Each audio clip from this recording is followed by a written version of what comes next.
Okay. Time to black out. Yeah. Yeah. Okay. We good? Okay. Hey, everybody. It is Wine Crush podcast time. We are in my lovely living room. We're back in McMinnville from our cute little road trip down south.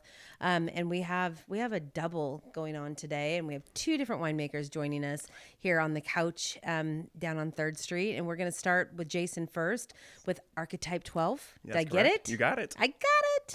I said it 3 times wrong, and pretty much every pronunciation except for what was actually correct. So Doesn't matter. You did it right when the time counted. Yes. So. Well, good. There we go. Well, thanks for joining us. You know, Excited. we've talked many times, and you have like an array of things that are a little bit off our normal scope today. So I'm really excited to kind of get into not just wine, but a little bit of some other things on the outlying areas. Indeed. That's what we specialize in. Yes. Okay. Well, let's talk about you. Like, how did this whole trip start? Was this like a DNA thing? Like you grew up with the wine bug with like parents, grandparents culture, or was this a sideways spin? Yeah, not at all. My family had almost no tie to the wine industry. Really not much of an appreciation for wine aside from just what you would expect from a normal American middle-class family. And so for me, it actually started when I had entered adulthood and just discovered wine and discovered the complexity that it presents with. There's so many variables that go into the growing, the making, the craft, the aging that ultimately end up with what we have in the glass here. And so for me, it was just something where it was just continuously fascinating. And so I kept returning to it. I worked adjacent to it in different ways. And then after what I lovingly call my wine BA, where I did a 2-year deep dive studying under some of the largest and smallest producers here in the Willamette Valley, I launched Archetype 12. And that was about 7 years ago. Have you really been doing this for 7 years? Shocking, right? I know. I didn't think you'd been in it that long. I mean, Right. When we were talking, like you had kind of had all of these like it felt like not back jobs and not like multiple like career changes, but it wasn't this, and it just felt like you had kind of like really done that for a while, and then this was kind of maybe a newer endeavor. Yeah, I mean, it's something that I've been devoting a lot more attention to lately. So it's always been adjacent to other projects I was working on in consulting and other sectors. But yeah, when you look at the first, date on a bottle, it's 2017. So it's kind of weird to say that it's been almost a decade. It's kind of fun when you start seeing those double digit Yeah. like timeline. It's exciting, and just because there's so much like now history behind you and experience behind you. Yep. But then you're also looking at like your own age and going, man, 10 years went by real fast. What the hell happened here? But you also see a lot more community growth and support, which is, I think, the most important thing, and that's core to what we're doing. So in terms of the fruit sourcing and just working with different people throughout, you see those relationships growing so much more intensely as time progresses. I think you learn to trust each other and also appreciate each other's opinions, expertise, and visions, and that grows the relationship and friendships as well. And it becomes a completely different level. Yeah, 100%. Yeah. Let's talk about what Archetype 12 means. Yeah. Because you started going down the rabbit hole with this, and I'm like, whoa. Save it for the podcast. Save it for the podcast because you've already kind of like spun me sideways just a little bit, and I'm glazing over. Right. And so I think I was maybe kind of tired that day too. Happens. Which happens often around here. So let's dive into that and what that means and why you have chosen that for your brand. Yeah, it's kind of a deep philosophical approach to winemaking, which is unique.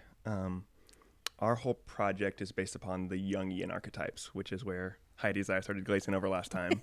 But Carl Jung, basically these central figures from our myths and stories that have existed regardless of our race, religion, or creed. So when I say the hero or the magician or the shaman, these are all figures from our myths that regardless of how you grew up, there's a core tenet. And so basically what it enables us to do is just work with different fruit each year. I've never worked with the same grape twice. I don't intend to. And once I make the wine, I see what personality trait it embodies. And so what does that mean? That means that our caregiver happens to be a Chardonnay, Yakima Valley fruit, but it's nurturing and compassionate. And so if I make another wine that after I craft it and do some reflecting on it, see that it has those compassionate and nurturing characteristics, it could be a Syrah, it could be from 2032, entirely different region, but it would then become the second caregiver. And so that's where a vertical in our parlance would come into play. These are like big words, and these are getting like kind of deep into the woo woo to an extent. Okay, sure. But I also understand kind of where you're going with Right. this, and I think you have to almost become like one with the fruit and one with the wine to, I guess, feel it, understand it, and then therefore give it a characteristic. Exactly. Yeah. So I mean, it's a lot of consideration. So it's like the history of the grape. It might be something unique about the vineyard grower and farm manager. And so you take different facets of what went into the crafting of it, and then in our parlance, it gets forged as an archetype. And so there are 12 of them in our framework, base 12 model. And so thus far, we've forged 7 of the 12 archetypes, as well as some derivative sub-personas, which we will save for another time, podcast number 2.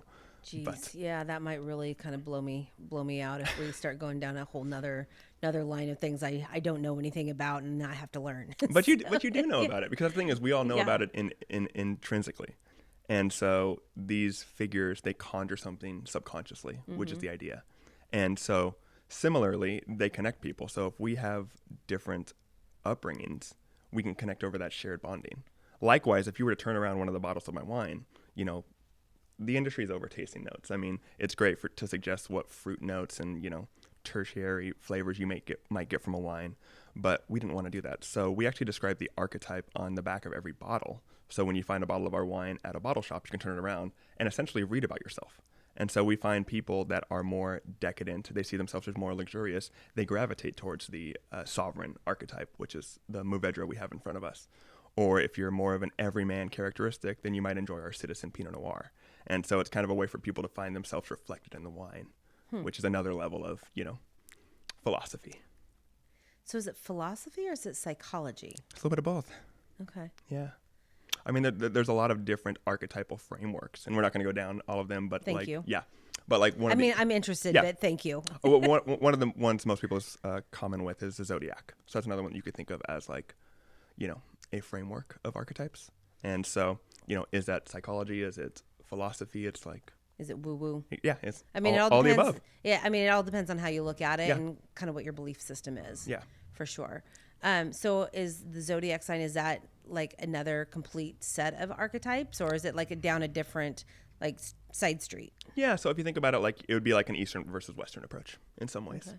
So so interesting. Yes. I had actually forgotten we were going to go down this side of things. I mean, I knew there was something to it, and I couldn't fully remember all the details on what it was. But I think it's interesting because I mean, wine elicits a lot of different conversations, and I've said that several times that the conversations that you have with wine typically are different than what you would have with bourbon or what you would have with beer or whatever. And so I guess it has a kind of almost this kind of full circle effect that these archetypes or personality traits or personality types. They are personalities. Yeah, personalities would also elicit probably similar conversations at the same time, depending on what you decided to drink. Yeah, exactly.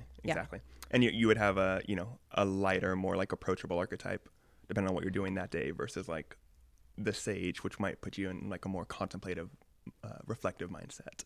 So, I've definitely thought about taking this in more of the personality assessment structure as well, where it'd be fun to have a quiz that we're doing on the website or in person, and you can kind of go through, answer a bunch of questions, figure out what you should be drinking in that way.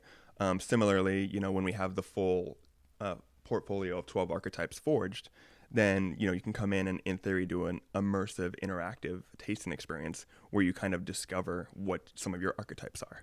And so there are archetypes that are like core to you, just like there are 3 archetypes that I personally reflect with that are core to who I am.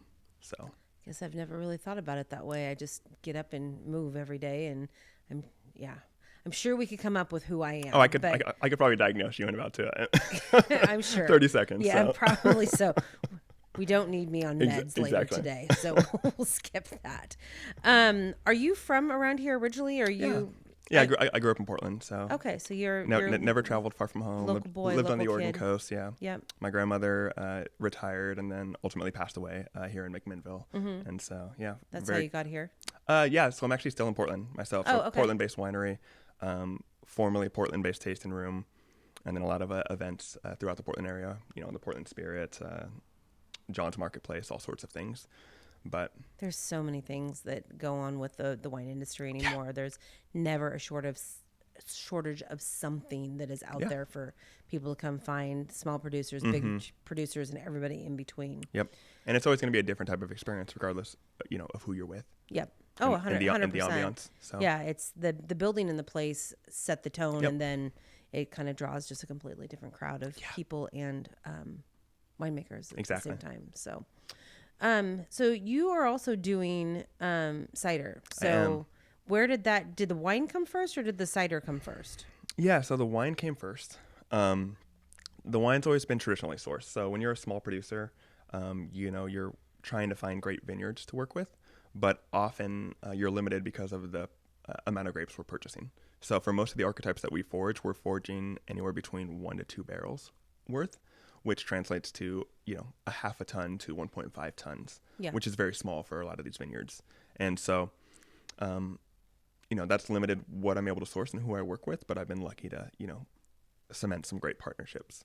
The cider actually started just because I was formerly a long distance runner, and I would just run and notice all these houses and homesteads on, a 13-mile run with just fruit pooling around a tree in the yard. You probably ran by my house once upon a time. A couple times, yeah. I may have sent you a letter, but but yeah. So before the pandemic, I would go and I would knock on doors and be like, "This is weird, but you have fruit. I have a way to turn that fruit into something useful. I'm not feeding people, so I'm not like saving hunger or like starvation, but like I'm putting it to use. And so trying to minimize waste in our ecosystem, which is core to what we're doing, similar to the piquette that we have in our glass. Formerly in the glass, yes. Yes, I may have drank all of mine. That's what it's intended for. But yeah, so basically you started off with 4 trees in the Tigard area of Portland, so Metzger, and made 1 cider from it. And because we approach it in a winemaking fashion, we actually ferment it just like a red wine, which is very unique. And so we do full fruit fermentation. So you get much higher acid, much higher tannins, and then it ends up being more of a Bass style cider. I don't know what does that make sense? Okay, yeah. So all of it did up until you said Bass style, and then I went down the bad word rabbit hole. I mean, it sounds like a bad word, but maybe in French. It's a region. Okay. Region of Spain, actually. Oh, so, okay. Similar. Bad word in Spain. Yes. Yeah. In Spanish ciders, it's going to be called sidra, Sidra. Okay. But essentially, it's going to be a much drier style cider. Also, if you know, like to go to like brewery analogy, it'd be more like a farmhouse ale. Okay. So it's like that kind of like a, farmhousey, drier, high acid, no sugar left. And, that can be divisive. I mean, Americans, we know we love our sugar. Mm-hmm. And so, a lot of people love their pineapple flavored whatever, but that's not the style of cider that I do. And so anyway, started off with 4 trees in 2017. Last year, I rescued 7,000 pounds from compost, yard bins, not from the actual yard bins, from the tree, but essentially Good clarification. Yes. Yeah. So I go approach whoever owns the property, pick everything off the tree when it's ready, clean their yard, compost anything that's unusable. I thought it'd be a whole thing where they just want me to come out and take their fruit away and just clean their area, but almost to a T, every single person comes out and talks to me during the entire harvest. And so the stories I've gotten from these people, 2 to 3 hours, it's deep dive into their history. It's just been fascinating. And so I go off, make something from it, and then half of whatever I make goes back to whoever grew it. And so even though they weren't using the fruit, it's now something they can share with their friends and family and have ownership and provenance over their trees. And so it's really become this deep community network where now it's expanded to where yesterday I was in an orchard of 18 trees that I oversee entirely just through a relationship with a family out in Hillsborough.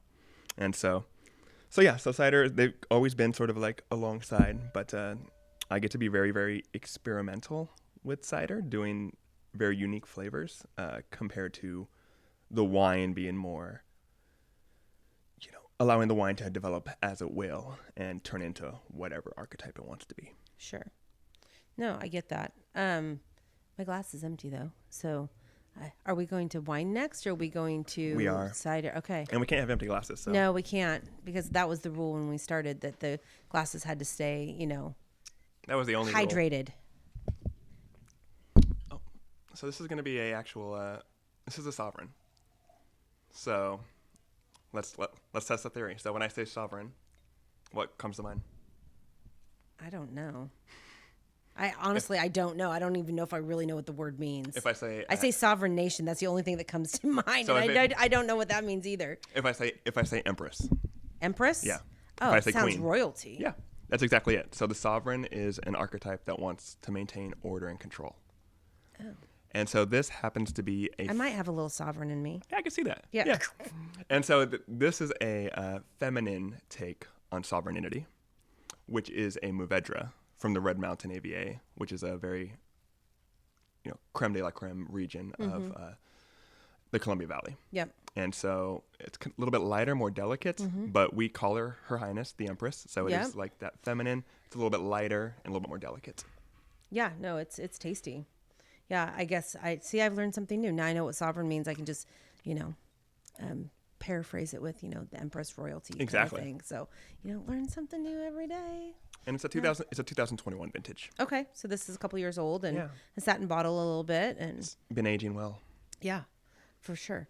So I want to kind of continue down the cider street for a while, just because we don't talk a lot about cider on the show. I need to talk about it more because I have definitely an interest in it, just because I feel like there's a lot of really creative, great things coming with the cider industry, and really in the Northwest. I mean, I saw you up at the Northwest Cider Symposium this last year, and that has grown exponentially over the last couple of years, because I think we were there as like a vendor doing the insurance stuff up there, because we work with cideries too, the first year. And to see it growing over the last 2 or 3, 4 years has been really cool to see what they've done. So I have been blown away by cider as a whole, because it's not just this dry apple,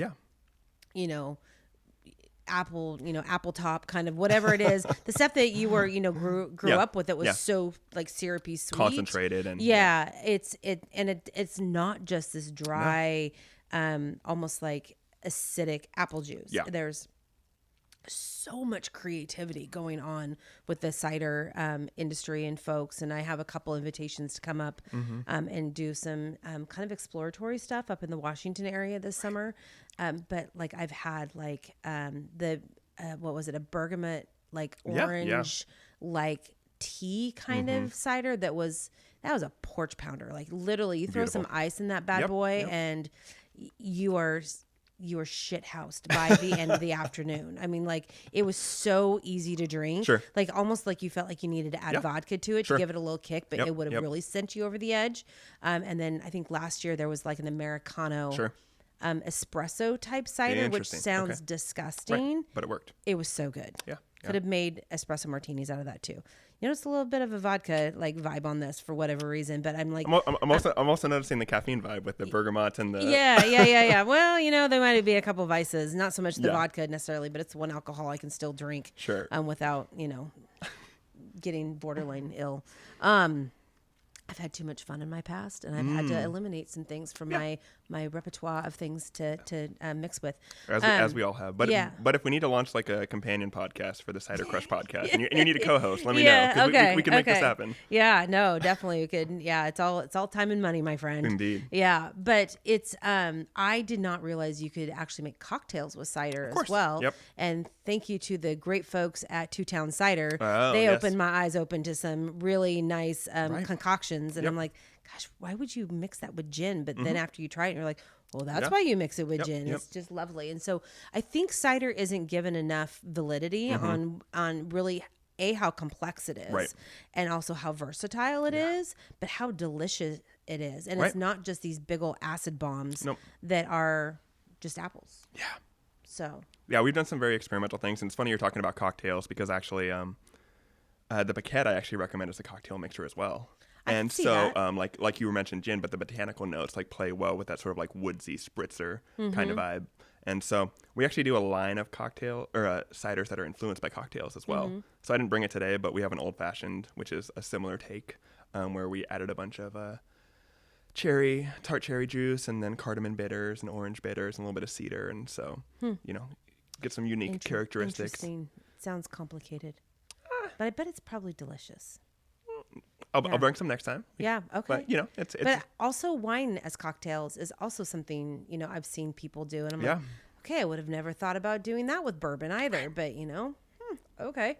Yeah. I mean, I feel like in the Pacific Northwest, we've always been kind of true to form in the sense that it's all about this is wine, this is cider. Never the two should cross. Yeah. And there's been that sort of like a similar divide between cocktails. Yeah. Like in the Portland area, you started to see craft cocktails really take off with Teardrop Lounge, going back to around 2007. And since then, the cocktail culture has become like what it has now. Yeah. But, when you're at the forefront of, sort of beverage, to use a lack of a better word, formulation and coming up with new flavors, I was just working on this morning a yuzu lemongrass with Szechuan peppercorns, a hard cider.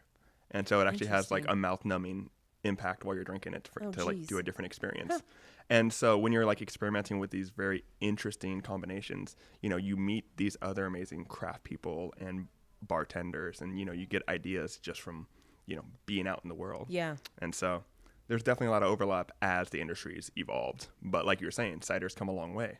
Wine's come a long way. Yep. And I was just up in Seattle at an event last weekend, and I had a new golden rosé, and that was a co-ferment of rosé of Merlot with golden delicious apples. Interesting. And so essentially that ends up being, a 10% imperial hard cider, but the rosé characteristics from it being a Sangnier style. Do we know what that is? Yep. Okay, beautiful. Just checking. I do know things every once in a while. Yes. Yes. But yeah, so it just rounds out the cider, so it wasn't so acidic, so it gave it a little bit more smoothness on the palate. Interesting. And so yeah, it's fun to be able to play with that, given the way that let's say legislation oversees what is wine, what is cider, and how things are labeled and sold and packaged. Yep. Okay, well, let's shift gears to wine because, that's kind of technically why we're here. Yes. And we're running out of time. So let's talk about the wines that you're making. Yeah. Because like you've said, you have all these different archetypes that you're doing. You've not really redone any of the grapes. Yep. So you have a lineup of different things. Yep. So let's run down like some of your favorites. Yeah, do you want to focus on the archetype characteristics or the actual varietals? Whatever toots your horn. Yeah, so we have the Citizen Pinot Noir. It's also a 2021. So in that vintage, we happen to have the sort of Prince and Pauper juxtaposition of the decadent regal sovereign with the everyman character of the citizen. We actually have this unique confluence where I've now made two archetypes in honor of two of my grandmothers who have passed. And That's so sweet. my grandmother, Penny, she was the ultimate caregiver, and her Chardonnay was her grape. So when we worked with Chardonnay for the first time, it just happened to, like I said, sort of like have that nurturing, compassionate. We did it in a barrel-aged and barrel-fermented format. So it really gave it a lot of richness through lees agitation. And so it's a very like kind of rich, opulent Chardonnay while still having some tropical fruit notes on the front end of the palate. And so anyway, we have that for her. And then my other grandmother was the completely opposite, an activist, drove what we called the Peace Mobile, which was a station wagon painted with, flower murals and everything all throughout high school. Can't miss her. Yeah. And so she was the rebel. And so that's our Tempranillo. We just released that last year. And she actually started a non-profit in relation to Zero Waste McMinnville here, where they're working to minimize plastic waste. And so $5 of every bottle sold from there goes to support an endowment in her name to keep the nonprofit funded. Cool. And so because I love portmanteaus and just combining words and everything, I lovingly call those my gram archetypes. Okay. Gotcha. Yeah. See what I did there? Yeah, I got it. Okay. Yes. I did follow. Yes. Yeah. And then, we have our Sage Syrah, and then the Lover Rosé. The Hedonist was a sparkling sort of Italian Pinot Gris. So yeah, we've just forged a number over the years. Currently we have Merlot in barrel, and we'll see which archetype that becomes. Yep. And then in true procrastinator form, I don't yet know what fruit I'm working with this year. So yeah, you still got time. Yeah. Harvest is still a ways away, so you got a couple months to I like to figure it out. delay it as long as I can, and not. Is that on purpose or a true procrastinator style? A little bit of both. I mean, I'm a one-man operation, so I'm at 2 to 3 events each week during the summer, and running all aspects of the business, making the product, actively involved in bottling, canning, whatever needs to be done. Yep. And so it's just There's only so much to go around. Like you said, time and money. So yep. when it's harvest time, it's harvest time, and I figure that out. And when it's not, I figure out whatever else needs to be figured out. There's a lot. I don't think people realize how much is involved in the wine industry. Yeah, or running any business. Yeah, for sure. But I think you wear so many hats in the wine industry. Right. Like it's not just sales and it's not just production. If you're a one-man band, you are the jack of all trades. Yeah, 100%. Yes, and it's exhausting. Yeah, that's what we have to do. I mean, I guess that's maybe why I don't do that. But I also have. I would never.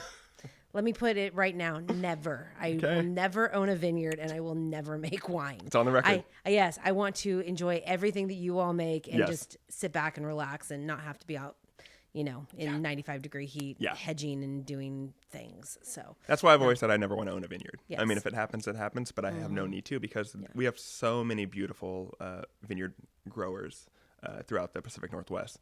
So why would I purport that I could do it better than they have if they've been doing it for decades? Yeah. And so I let them focus on what they focus on. I focus on crafting it into something delicious or not. Yep. I raise the beef and eat that with the wine. So exactly. There we go. There's my farm. Yeah. It works really well for me. Okay. We're running like close to the end. 30 minutes goes by really fast. It does indeed. Yes. So I've been known to be verbose from time to time. So yeah. Well, it is what it is. What's coming up for you later this summer? Yeah. So we're at this lovely in-between stage where we just moved our operations from Portland to Hillsborough. Mm-hmm. And that means that we don't have a tasting room open to the public. Mm-hmm. And so I'm supplementing what would traditionally be a busy season in the tasting room with just as many pop-ups I can throughout the Pacific Northwest, Seattle, Portland, wine country. And so if you go to our website, archetype12.com to plug, then you can go to our events page and see what we have coming up when this episode drops. I am working with a number of different partners for sort of more, let's say, one day a month type pop-up celebrations where the entire focus is Archetype 12 new releases, because with our back catalog of cider and stuff we've made in previous vintages that is yet to be released, we can pretty much release something any event we do. And so I'll be hosting big, celebrations in June, July, and August. And then probably up to my oboes and apples by the time September gets here. So that's about when season starts, isn't it? Well, with apples, it's actually shockingly, some years it's as early as July.